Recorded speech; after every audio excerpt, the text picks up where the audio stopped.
Welcome to this Canva tutorial where I'll demonstrate how to effortlessly add arrowheads to lines within Canva. To begin, navigate to the left-hand side and locate the Elements tab. From there, access the Shapes option, where you can explore various categories. Once you've found the Lines category, select a basic line to work with. By accessing the line style in the toolbar, you can customize the line with different styles such as dotted or rounded lines.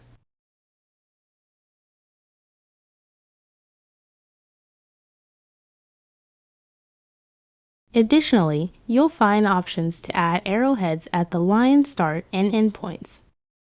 Simply click on these indicators to insert arrowheads of your choice.